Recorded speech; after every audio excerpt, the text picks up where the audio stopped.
You were never just watching. That's the lie they told you, the one you believed every time you stared out at the world and thought it was already made, already set, already chosen. But it wasn't. It was waiting. Not for some miracle, not for the government, not for fate. It was waiting for you. And the second you realize that, really feel it, everything you've ever labeled real starts to shake loose. Because the world isn't built until you look at it. And the way you look, the way you feel, believe, expect, and focus, that's the blueprint the universe keeps following on loop. It's not some metaphor. It's not a trick of psychology or some positive thinking gimmick. It's physics. And you've been using it every single day of your life without knowing it.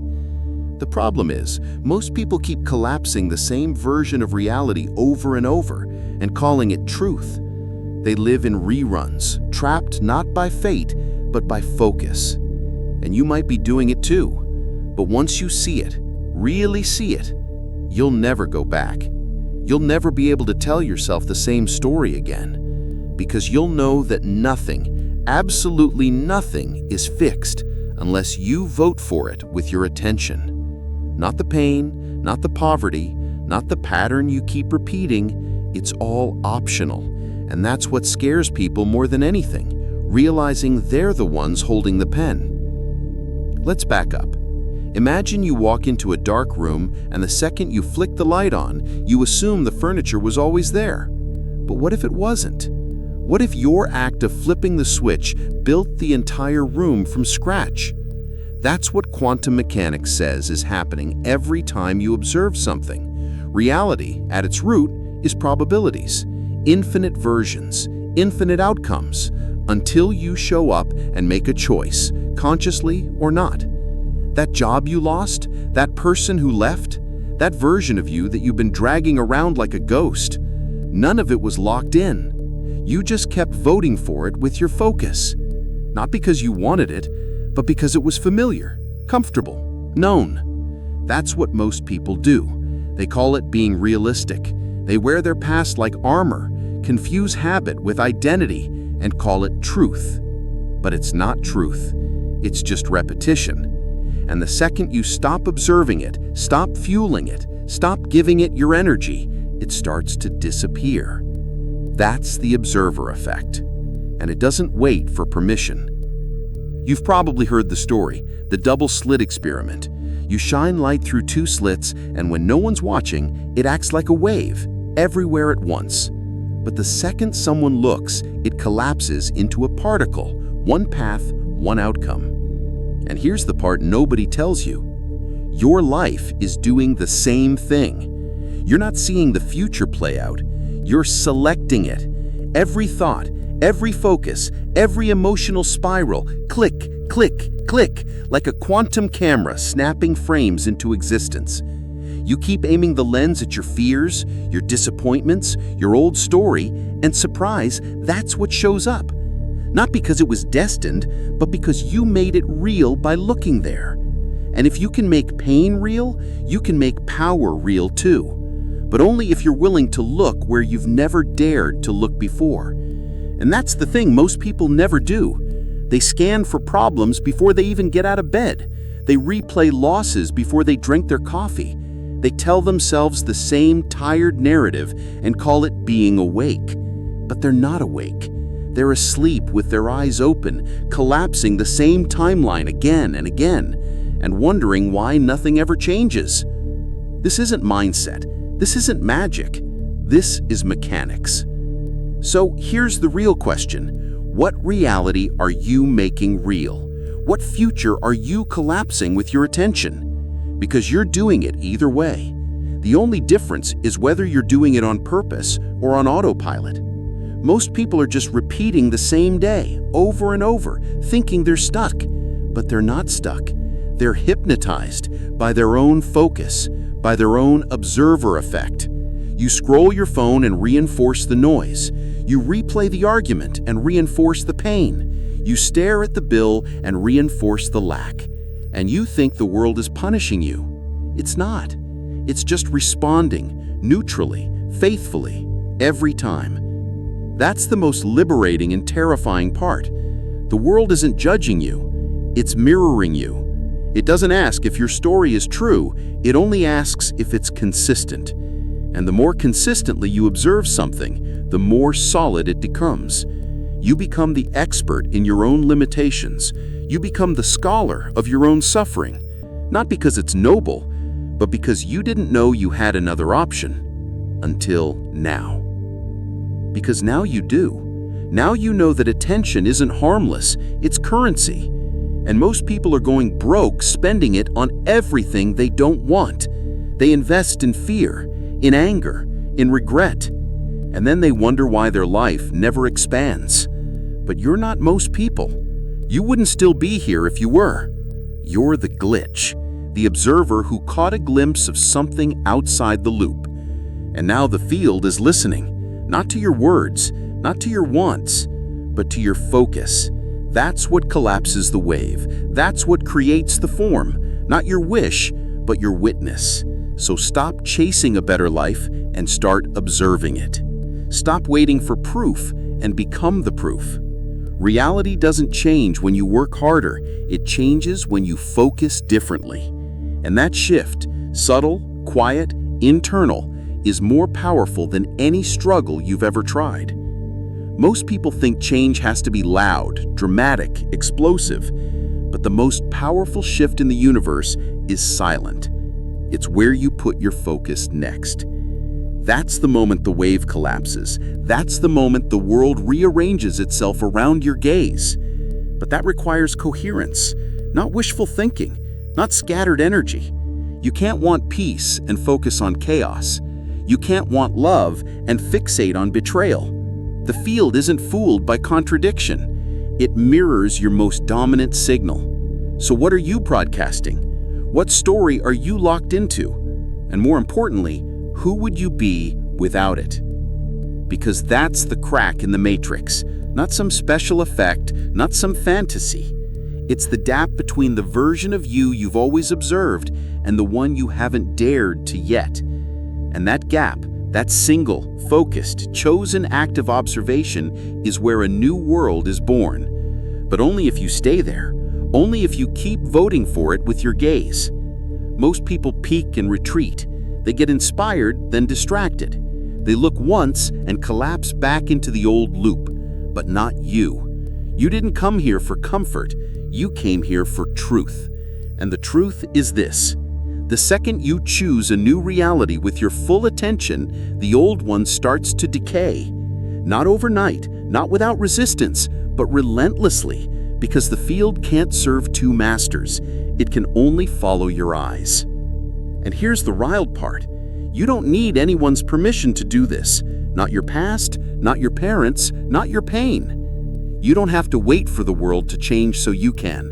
You change and the world catches up. That's how it's always worked. That's why history is filled with people who saw something no one else saw and bent reality to meet it. They weren't lucky. They were focused, relentless, unshakable in what they chose to observe. And you can do the same. You just have to stop looking backwards.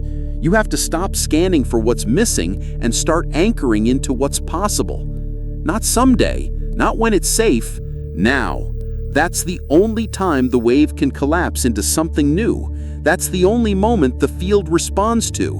And it's always listening. So what are you showing it? You've done this before.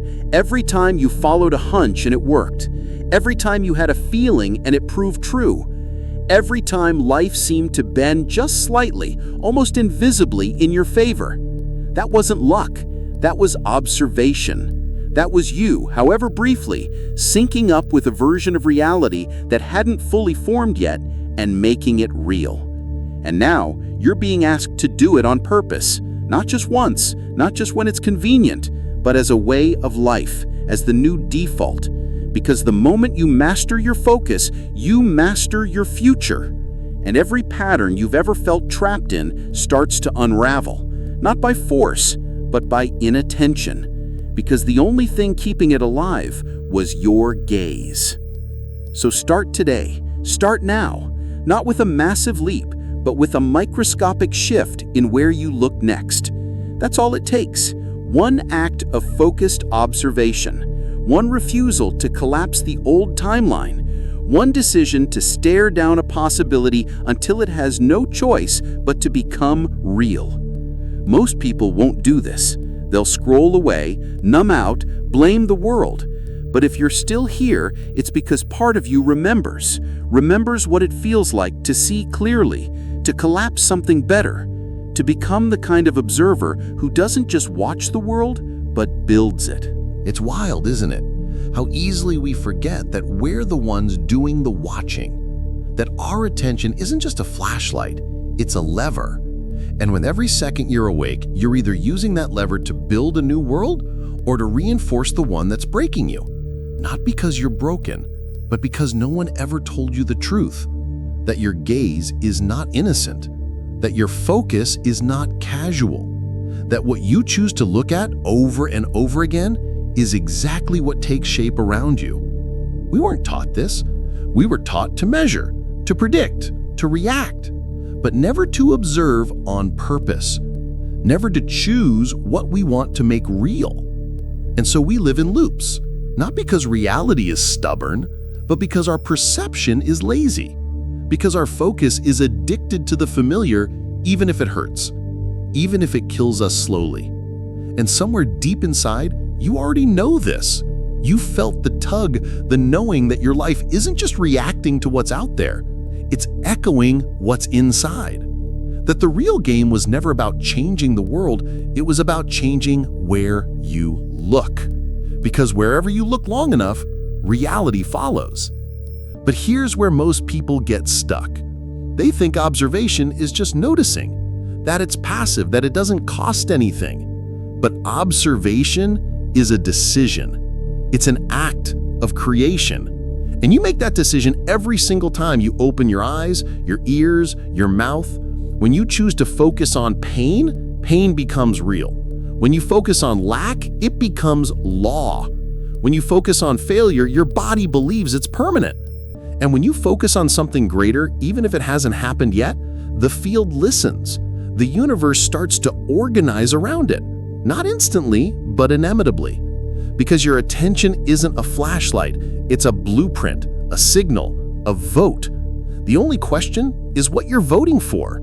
Habit or healing? Fear or possibility? Repeat or rebirth? And no one else gets to cast that vote but you. But let's get real. Most people don't want that kind of responsibility. They'll say they do, they'll nod, agree, write it down, but deep down, they want the old script to be true. The one where they're the victim, where the job market or the economy or their childhood or their ex gets to write their story, because that script lets them off the hook. It gives them someone to blame, and it keeps them stuck, but comfortably stuck, because even misery can feel safe when it's familiar. But not you. You're here because something in you is done. Done playing small. Done pretending your focus doesn't matter. Done acting like the world is some cold machine instead of the mirror it's always been. And when you really understand that, everything shifts. Not just your mood, not just your mindset, your reality bends. Let's talk about proof. You've already lived it. You've had those moments when you were so locked in, so clear, so certain that something you imagined suddenly showed up. A call, a chance, a person, an idea. And you thought it was coincidence, but it wasn't. It was coherence, the alignment of your thoughts, your feelings, your expectations. That's when the field starts to bend. That's when outcomes accelerate. Because the field doesn't respond to your wishes, it responds to your frequency. It doesn't care what you say, it cares what you signal. And if your signals are split, if you're thinking abundance but feeling lack, if you're saying love but expecting loss, it won't collapse the wave. It'll just keep vibrating in limbo, waiting for you to make up your mind. That's why so many people feel like they're stuck in between. Not because they're cursed, but because they're incoherent. Their vision says one thing, but their story says another. Their desire screams forward, but their nervous system screams danger. They're looking for miracles through the same lens that memorized the trauma. And that's not alignment, that's static, that's noise. And the field can't read noise, it needs clarity. So if you want to shift, you don't need more effort, you need more coherence. You need to align your vision, your emotions, your body, your beliefs, all in the same direction. Not perfectly, just consistently. Because the second your signal becomes steady, the world has no choice but to respond. That's not magic, that's physics. And it's been working every moment of your life. But maybe you've never felt that. Maybe your life has always felt like something happening to you instead of through you. Maybe you've been walking around inside someone else's version of the world, your parents, your cultures, your past selves, and you forgot you could leave. That's the trap. Not that your reality is limited, but that your focus is inherited. You've been collapsing their timeline, not yours. You've been seeing what they told you to see, fearing what they feared, avoiding what they avoided. And now the field is offering you something different, a choice. Will you keep observing the world they handed you, or will you risk observing something new? Not because it's safe, not because it's guaranteed, but because it's yours. And yes, the old reality will fight back. Your brain will scream, your habits will rebel, your nervous system will want to run. Because observing a new world means the death of the old one. And your ego, it doesn't like funerals. It likes repetition. It likes familiar pain more than unfamiliar power. But here's the secret. You don't have to feel brave. You just have to focus differently. That's the hack. Not forcing yourself to believe something instantly, not faking some perfect frequency, but holding a new focus long enough for it to become believable. That's what collapses the wave. Not certainty, but consistency. You show up again and again as if the new world is real. And eventually, it is. So let's stop pretending this is hard. It's not hard, it's uncomfortable. There's a difference. The hard part isn't shifting your focus, it's letting go of who you've been while doing it. It's surrendering the identity built around struggle, around effort, around survival. That's what burns. That's what makes people quit. Not the practice, but the ego death that comes with it. Because when you stop observing the old version of yourself, you lose more than pain. You lose your excuses. You lose your status. You lose the familiar landmarks of your story. And for a moment, you're floating untethered between timelines. But if you can hold the gaze, if you can keep observing what's possible instead of what's predictable, you will land somewhere new every time. So how do you begin? You audit your attention. You stop assuming it's free. You stop spending it on everything that triggers you, drains you, distracts you. You stop collapsing realities by accident and start doing it on purpose. That doesn't mean ignoring pain. It means refusing to fuel it. It means acknowledging what's broken without making it your home. It means holding both the shadow and the potential in your field of awareness and choosing which one gets your focus on repeat. That's real mastery, not detachment, not denial, but directed attention. And it's the most underused superpower on the planet. Because look around, the world is full of people who've outsourced their observer effect to fear, to algorithms, to inherited beliefs. They wake up, grab their phone, scroll through panic, comparison, outrage, and wonder why the world feels so dark. It's not dark. It's just full of people collapsing the same reality over and over and calling it truth. But that doesn't have to be you. You can exit that loop, not with force, not with power, but with focus, with discipline, with the decision to become a conscious observer, not a passive consumer. And that decision, that's the moment your future starts to shift. So here's your test. Not a theory, not a belief, a practice. For one day, observe what you want. Not what's broken, not what's missing, not what they told you to fear. Just for 24 hours, collapse a different world. Watch what happens. Watch how your nervous system pushes back. Watch how your focus wants to drift, but keep coming back. Again and again until the field has no choice but to notice, until the wave collapses into something better. Not because you forced it, but because you finally stopped observing everything that wasn't it. And when it shows up, when the shift happens, don't act surprised. Don't call it luck. Don't dilute it with doubt. Own it. Because that's what the old version of you never did. They deflected, they explained it away. But you're not them anymore. You're the one who saw it coming, who made it real, who voted for it with your eyes. That's who you are now. Not the victim, not the doubter, not the one waiting for proof. You're the one collapsing the next scene. And it begins the moment you stop watching the past and start building the present, one focused observation at a time. Here's the thing almost nobody talks about. The observer effect isn't just about particles or physics or private thoughts. It scales. It doesn't stop at your life. It moves through culture, through trends, through history. It weaves into headlines, into algorithms, into the way entire societies see themselves. You're not just living in your own story. You're living in a giant network of observation, a hive mind built on collective focus. And whether you notice it or not, every time you watch, like, share, scroll, you're voting. Not just for content, but for reality. For what gets amplified. For what becomes normalized. This is not conspiracy. This is emergence. When enough people focus on an idea, that idea becomes real. It shapes policy, markets, education, even memory. You've seen it. Trends that seemed random, narratives that dominated, beliefs that nobody questioned until someone did. That's the collective observer effect. The moment enough eyes lock onto something, it solidifies. Not because it's true, but because it's seen.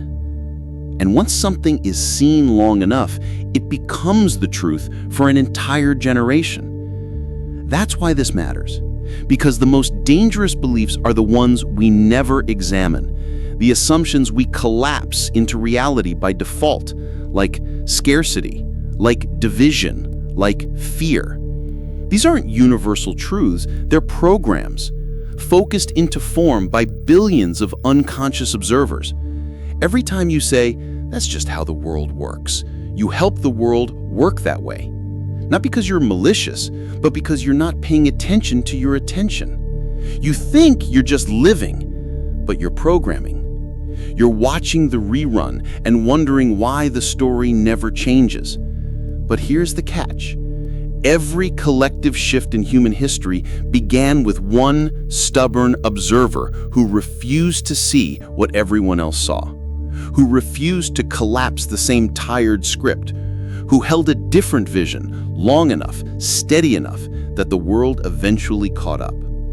You could be that person, not for applause, not for glory, but because you're tired of voting for a reality that doesn't reflect who you really are.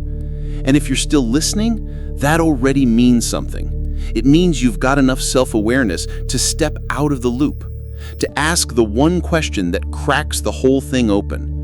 What am I helping make real? Because here's the uncomfortable truth. Most people live inside a borrowed focus. They collapse realities they didn't choose. They inherit patterns from culture, family, religion, trauma, and then wonder why nothing feels right. They're collapsing the life their parents feared, the future their teachers warned them about, the limits their peers normalized, and they call it realism. But realism is just repetition with better PR. It's the same frequency recycled with no imagination. And if you want out, you have to do more than think different. You have to see different. You have to pull your focus away from what's expected and place it on what's possible. Not someday, now. Because every moment you delay, the old loop tightens, the old story digs in, and the field, it just keeps reflecting back the same thing. Not because it hates you, but because it's loyal. It mirrors whatever you commit to most. And it doesn't judge your choice, it just multiplies it. So if you're committed to fear, you'll find proof. If you're committed to lack, you'll find evidence. But the second you commit to something greater, without apology, without flinching, the field shifts. reality bends, not all at once, but undeniably. But don't confuse this with fantasy. This isn't about pretending everything's fine. It's about learning to observe beyond the mess, to hold a bigger frame, to zoom out far enough that the glitch becomes obvious, that the lie loses power, that the pattern cracks.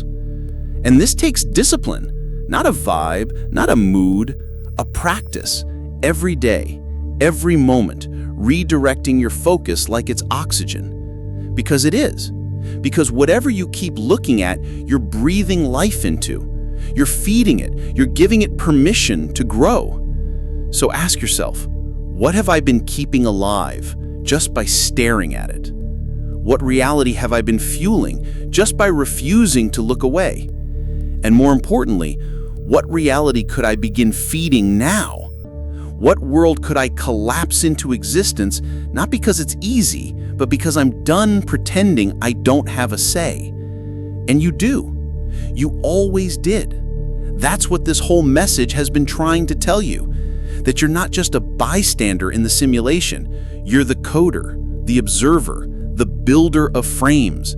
And your vision is more powerful than every obstacle you've ever faced, but only when it's focused, only when it's chosen, only when it's disciplined enough to hold, even when the old version screams, even when the past begs you to return, even when the noise outside tries to drown it out.